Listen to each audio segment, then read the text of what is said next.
Hello everyone, welcome to Purvanchal civil services PCS में आपका स्वागत है। आज देखेंगे हम पॉलिटी का एमसीक्यू।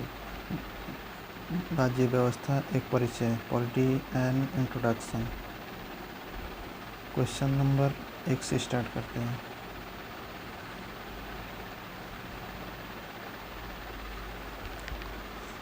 संसदीय लोकतंत्र वह है जहां जन सहभागिता और संभ्रांत वर्ग के शासन के बीच संतुलन होता है। दूसरा कथन है, सरकार जनता के प्रति नहीं बल्कि निर्वाचित प्रतिनिधियों के प्रति उत्तरदायी होती है। संसद को अपने निर्वाचन की ओर विचार और कार्य करने का उत्तरदायित्व प्रत्योजित किया जाता है। नीचे दिए गए कोड का प्रयोग कर सही उत्तर चुनिए। ऑप्शन ए है 1 और 2 और 3, केवल 2 और 3, केवल 1 और 3। ऑप्शन डी है केवल 2। इसका सही ऑप्शन है केवल थर्ड। तीनों सही है। व्याख्या इसका देख लेते हैं। संसदीय लोकतंत्र व्यवस्था में जन सहभागिता और संभ्रांत वर्ग शासन के मध्य संतुलन स्थापित करता है।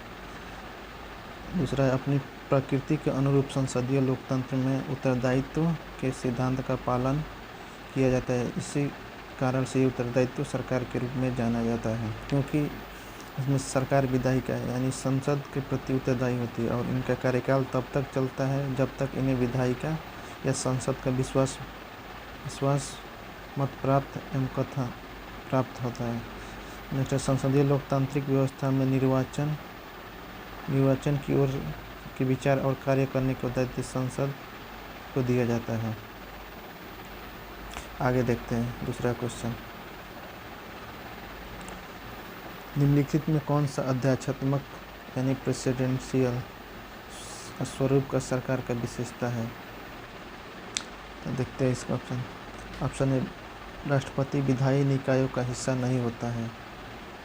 यह विधायिका और कार्यपालिका कृत्यों को पृथक नहीं करता है।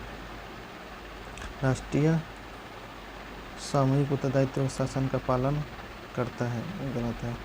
राष्ट्रपति पदावधि विधानमंडल पर निर्भर करती है। इसका सही ऑप्शन है केवल ए, राष्ट्रपति विधायी निकायों का हिस्सा नहीं होता है। अध्यक्षीय शासक की मूल विशेषता यही होती है। एक्सप्लेनेशन देखते हैं। अध्यात्मक सरकार की निम्न विशेषता है। राष्ट्रपति प्रतीकात्मक नहीं अपितु वास्तविक राज्याध्यक्ष होता है, जबकि संसदीय शासन में प्रतीकात्मक अध्यक्ष होता है। कार्यपालिका के प्रमुख अर्थात राष्ट्रपति के चयन या तो जनता को सीधे करती है या इसका उद्देश्य केवल निर्वाचक मंडल करता है। राष्ट्रपति विधानमंडल का अंग नहीं होता है। इससे सामान्य स्थितियों में विधानमंडल उससे हटा नहीं सकता है, अतः विकल्प कार्यपालिका को विधायिका की जिम्मेदारियां निभानी होती है। सही है। क्वेश्चन नंबर 3 देखते हैं। निम्नलिखित में से भारतीय परिसंघवाद की विशेषताएं नहीं है। देखते हैं विकल्प इसका देखते हैं।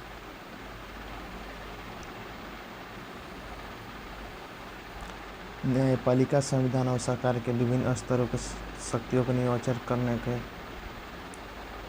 करने की शक्ति होती है। सही है। राज्य केंद्र सरकार के अधीनस्थ होते हैं। ये भी सही है।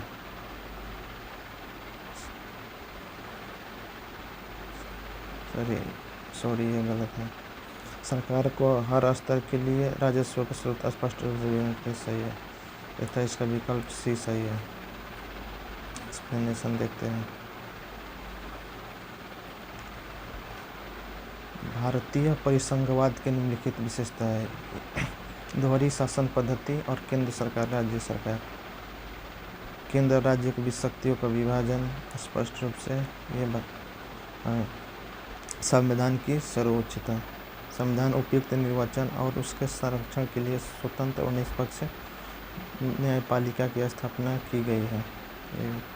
एक लिखित संविधान की उपस्थिति। राजस्व स्रोतों का विभाजन सरकार के हर स्तर पर स्पष्ट रूप से किया गया है। एकल नागरिकता, राज्य को अलग होने का अधिकार नहीं। राज्य केंद्र सरकार का अधीन नहीं अपितु स्वायत्त इकाई है। ये सारा भारतीय संविधान परिसंघवाद की विशेषताएं हैं। आगे देखते हैं क्वेश्चन नंबर 4।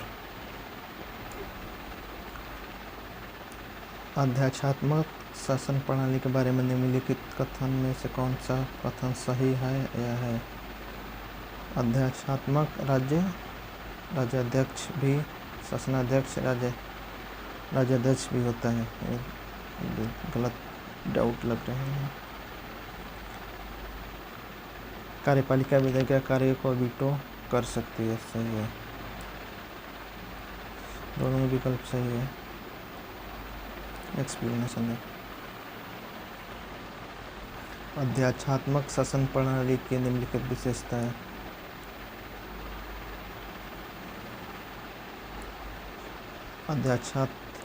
राष्ट्रीय अध्यक्ष राष्ट्रपति निर्वाचन जनता के द्वारा प्रत्यक्ष रूप से या जनता द्वारा उद्देश्य के लिए निर्वाचित निर्वाचकगण द्वारा होता है। राष्ट्रपति केवल प्रतीकात्मक अध्यक्ष नहीं होता अपितु वास्तविक राज्याध्यक्ष होता है। राष्ट्रपति कार्यपालिका का प्रमुख होता है, वह विधानमंडल का अंग नहीं होता है।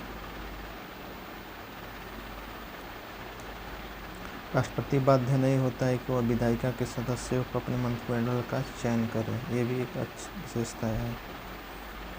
कार्यपालिका विधायी कार्य को वीटो कर सकती है, सही है। आगे नेक्स्ट देखते हैं।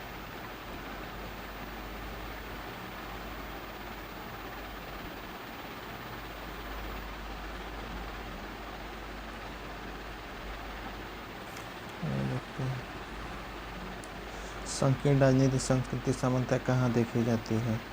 तो इसका सही विकल्प है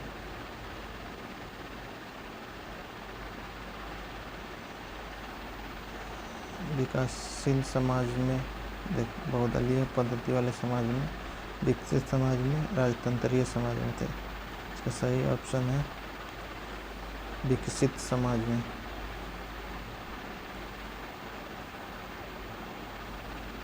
देख लेते हैं अब एक्सप्लेनेशन। संकीर्ण राजनीतिक संस्कृति के तात्पर्य राजनीतिक व्यवस्था से है जहां नागरिकों को सरकार का शासन व्यवस्था के बारे में केवल सीमित जागरूकता होती है। सामान्यतः ये विकासशील समाज में दिखाई देता था, लेकिन ऐसे नहीं है। राजनीतिक संस्कृति सामान्य 4 वर्गों में विभाजित किया जाता है।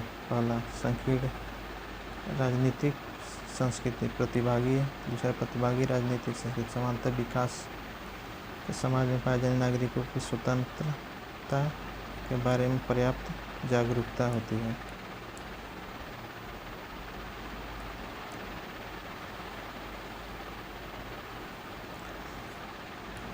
विषयक राजनीतिक सामान्यतः राजतंत्रीय समाज में पाए जाने वाले नागरिकों को राजनीतिक तंत्र के बारे में जागरूकता होती है, चाहे वह उसे पसंद करते हो या नहीं।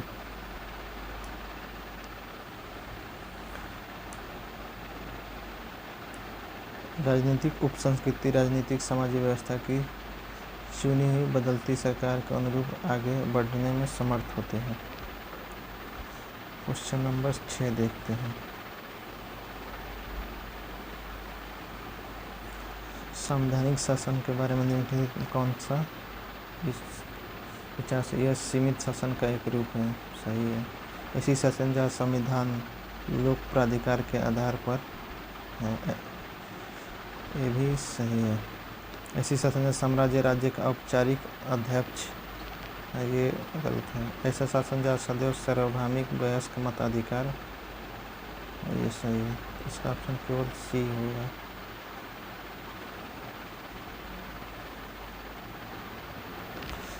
एक्सप्लेनेशन। संवैधानिक शासन सीमित शासन का रूप होता है जहाँ शासन संविधान के प्रत्येक प्रावधानों के अनुरूप चलाया जाता है। अर्थात संविधान लोक प्राधिकार के आधार पर होता है। संवैधानिक शासन में सम्राट राज्य का औपचारिक अध्यक्ष नहीं होता, बल्कि केवल कुछ संवैधानिक शासन वाले देशों में ये अनौपचारिक प्रधान के रूप में होता है, जैसे ब्रिटेन। सदैव सार्वभौमिक वयस्क मताधिकार का प्रावधान उदार लोकतंत्र एक विशेषता है, न कि संवैधानिक शासन। आगे देखते हैं। शासन व्यवस्था का अंग शामिल है कार्यपालिका, न्यायपालिका, विधायिका और न्यायपालिका, 3।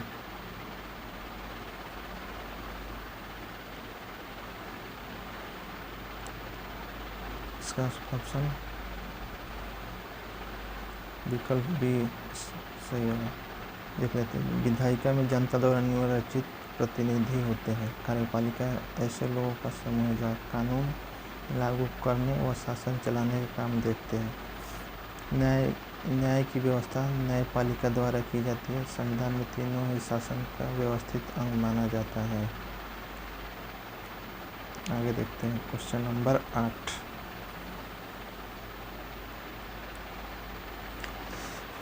निम्नलिखित कथनों पर विचार कीजिए। सार्वभौमिक वयस्क मताधिकार का अर्थ है देश के सभी वयस्क नागरिकों को वोट देने का अधिकार। बिल्कुल सही है। लोगों का निर्णय ही लोकतांत्रिक सरकार का गठन करता है और उसके कामकाज के बारे में फैसला देता है। यह भी सही है। इसका ऑप्शन सी सही हो जाएगा। व्याख्या देखते हैं। सार्वभौमिक वयस्क मताधिकार का देश के सभी वयस्क नागरिकों को वोट देने का अधिकार प्राप्त होता है। इसका अधिकार प्रयोग केवल लोगों को मनपसंद सरकार चुनते हुए लोग निर्णय लोकतांत्रिक सरकार का गठन करता है, उसके कामकाज के बारे में फैसला लेता है। आगे देखते हैं 9 नंबर क्वेश्चन। भारतीय राज्य व्यवस्था के संदर्भ में निम्नलिखित कथनों पर विचार करिए। राष्ट्रपति कथन 1 है। राष्ट्रपति राष्ट्राध्यक्ष होता है और औपचारिक रूप से देश का सबसे बड़ा अधिकारी होता है। ये गलत है। औपचारिक रूप से नहीं, अनौपचारिक रूप से भारत में राष्ट्राध्यक्ष होता है, क्योंकि हमारे भारतीय संविधान में राष्ट्रपति अप्रत्यक्ष रूप से निर्वाचित होते हैं। दूसरा स्टेटमेंट, प्रधानमंत्री सरकार का प्रमुख होता है और सरकार की ओर से अधिकांश अधिकारों का इस्तेमाल वही करता है। ये भी सही है। मंत्रिपरिषद की नियुक्ति राष्ट्रपति द्वारा स्वेच्छा से की जाती है और ये भी स्वेच्छा से की जाती है, लेकिन प्रधानमंत्री के सिफारिश पर की जाती है, तो ये गलत हो जाएगा। 3 नंबर। संसद केवल लोकसभा और राज्यसभा से मिलकर बनती है। ये भी गलत है। संसद में लोकसभा, राज्यसभा और राष्ट्रपति से मिलकर बनती है। वीक में कौन सा कथन असत्य है? तो प्रथम 3 और 4 असत्य है। आगे देखते हैं एक्सप्लेनेशन। राष्ट्रपति राष्ट्राध्यक्ष होता है। औपचारिक रूप से देश का सर्वोच्च राष्ट्राधिकारी होता है। प्रधानमंत्री सरकार का प्रमुख होता है। वास्तव में सरकार की ओर से अधिकांश इस्तेमाल शक्तियों का ही सरकार की ओर से अधिकारियों का इस्तेमाल वही करता है।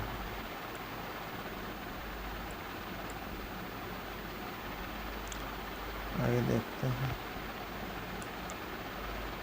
राष्ट्रपति सदस्यों की नियुक्ति प्रधानमंत्री पर राष्ट्रपति द्वारा की जाती है, लेकिन नियुक्ति राष्ट्रपति द्वारा संसद तीनों अभिन्न होते हैं अथवा राष्ट्रपति लोकसभा राज्यसभा तीनों पाए जाते हैं, जैसे मैंने आपको बताया था। आगे देखते हैं।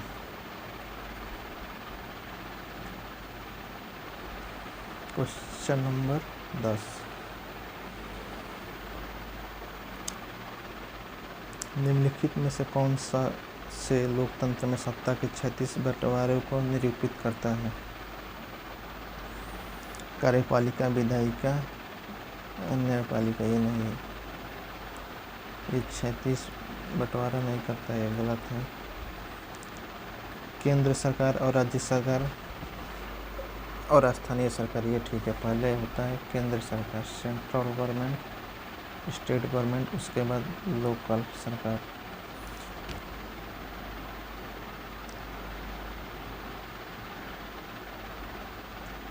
सॉरी, गलती हो गया, माफ़ कीजिएगा। 36 बंटवारा का मतलब कि कार्यपालिका, विधायिका और न्यायपालिका। हॉरिजॉन्टल का मतलब केंद्र सरकार, राज्य सरकार और स्थानीय। हमसे पूछा गया 36 बंटवारे, विकल्प ए केवल एक सही होगा। केंद्र और राज्य एवं स्थानीय सरकारों के रूप में सत्ता को बंटवारा 36 न होकर का ऊर्ध्वाधर प्रकृति के होता है और कथन एक गलत है। वही कार्यपालिका, विधायिका, न्यायपालिका एक स्तर पर रह कर अपने अपने शक्तियों का प्रयोग करते हैं, नियंत्रण एवं संतुलन की व्यवस्था को पूर्ति करते हैं। आगे देखते हैं।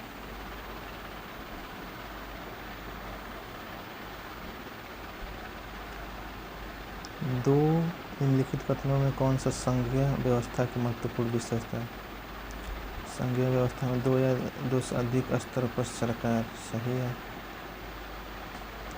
कानून बनाने और कर वसूलने और प्रशासन का अलग क्षेत्राधिकार, ये भी सही है। संविधान द्वारा सरकार का हर स्तर पर अस्तित्व और अधिकार की गारंटी और सुरक्षा, ये भी सही है। राज्य की सरकार केंद्रीय सरकार के प्रति जवाबदेह, ऐसा मुश्किल है, ऐसा तो नहीं होता है। 4 नंबर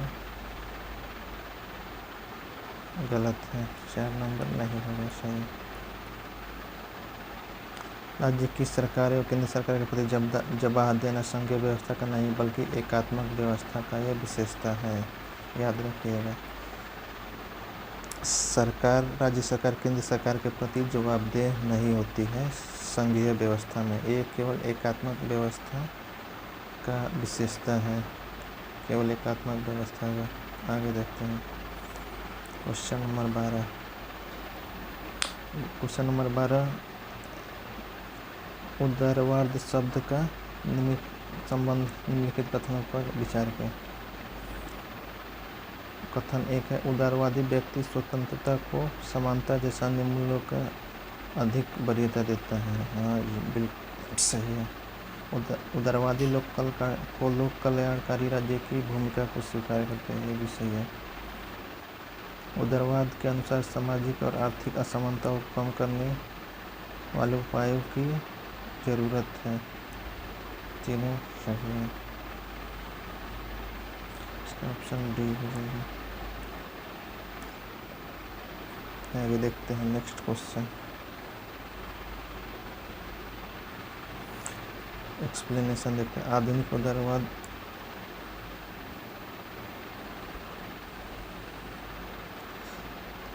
उदारवाद की विशेषता है कि इसमें केंद्र बिंदु व्यक्ति होता है। उदारवाद के लिए परिवार, समाज, समुदाय जैसी इकाइयों अपने आप में कोई महत्व नहीं होता। उनके लिए उनके इकाइयों का महत्व तभी है जब व्यक्ति इनको महत्व दे। उदाहरण के लिए उदारवादी कहेंगे कि किसी से विवाह करने का निर्णय व्यक्ति को लेना चाहिए, परिवार, जाति, समुदाय को नहीं। उदारवादी व्यक्ति स्वतंत्रता को समानता जैसे अन्य मूल्यों को वरीयता देंगे।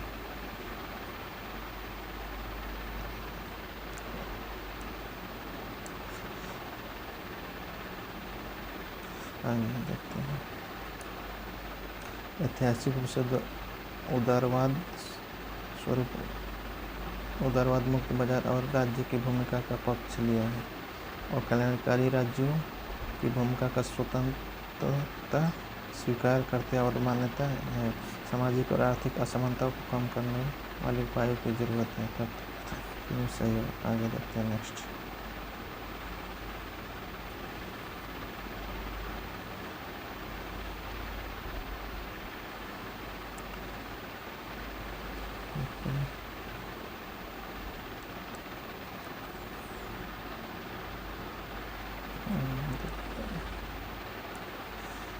पुरोहितवाद व्यवस्था द्वारा प्रत्यक्ष रूप से शासित राष्ट्र धर्मतांत्रिक राष्ट्र कहलाता है। धर्मतांत्रिक राष्ट्र अपने श्री भगवत उत्पीड़न और दूसरे धार्मिक समुदायों की समस्याओं को धार्मिक स्वतंत्रता न देने के लिए कुख्यात रहे। सही है। धर्म और राज्य सत्ता के बीच का संबंध विच्छेद धर्मनिरपेक्षता सत्तावाद के लिए जरूरी है, मगर केवल बड़ी पर्याय नहीं है। धर्मनिरपेक्षता राज्य को ऐसे सिद्धांतों और लक्ष्यों के लिए आवश्यक प्रतिबद्धता होना चाहिए जो अंततः सही और गैर धार्मिक स्रोतों से निकलते हैं। दोनों कथन सही है।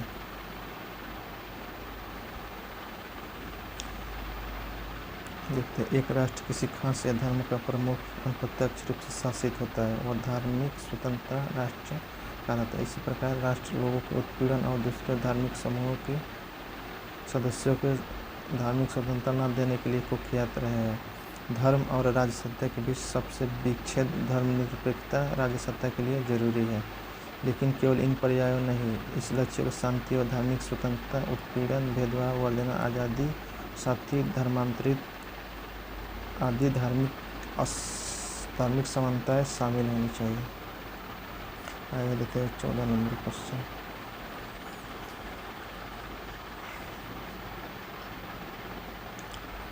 निम्नलिखित कथनों पर विचार कीजिए। राज्य समानता की आवश्यकता उन बाधाओं को दूर करने के लिए है जिन्हें दूर किए बिना लोगों को सरकार में अपनी बात रखने उपलब्ध साधनों तक पहुँच संभव नहीं होगा। दूसरा कथन है, भारत में समान अवसरों को मद्देनजर एक विशेष समस्या सुविधाओं की कमी की वजह से नहीं बल्कि सामाजिक रीति रिवाजों सामने आते हैं। ये तो बिल्कुल 2 नंबर सही है। दोनों ही सही है। आगे देखते हैं।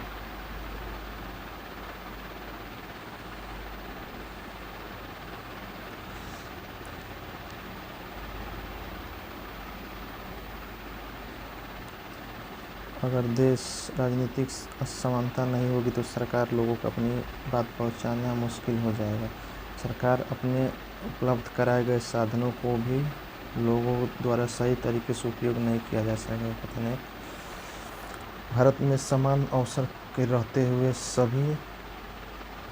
हमें कुछ जगहों पर असमानताएं देखने को मिलती है। जैसे कारणों में हम देश के रीति रिवाजों को देख सकते हैं। देश के विभिन्न हिस्सों में औरतों का उत्तराधिकार का समान अधिकार नहीं है। कुछ एक गतिविधियों में उनके शामिल होने पर पाबंदी होती है। उन्हें उच्च शिक्षा प्राप्त करने को हतोत्साहित किया जाता है। ऐसे में राज्य की पूर्ण भूमिका हो जाती है।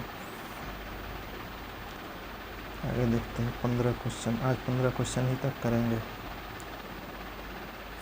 निम्नलिखित कथनों पर विचार कीजिए। उदारवादियों का मानना है कि राजनीतिक, आर्थिक और सामाजिक असमानता एक दूसरे का अनिवार्यता जुड़ी है। सही है। समाजवादियों के अनुसार लोकतंत्र राजनीतिक समानता प्रदान करने में मददगार हो सकता है, लेकिन सामाजिक भिन्नताओं और आर्थिक असमानताओं के समाधान के लिए विविध रणनीतियों की खोज करना जरूरी है। तीसरा देखते हैं। उदारवादियों के लिए असमानता अपने आप में समस्या नहीं है, बल्कि केवल ऐसी अन्याय और गहरी असमानताओं को भी मानते हैं जो लोग उनकी वैयक्तिक क्षमताएं विकसित करने को रोकती हैं। केवल 2 कथन, केवल 3 कथन सही है। तीसरा देखते हैं। कथन 1, समाजवादियों द्वारा किए गए न कि उदारवादियों द्वारा एक दूसरे कथन 1 उदारवादियों द्वारा किए गए न कि समाजवादियों द्वारा, ये एक दूसरे के उल्टा विपरीत है। उदारवादियों द्वारा समर्थित कथन सही है। आज के लिए इतना ही। धन्यवाद।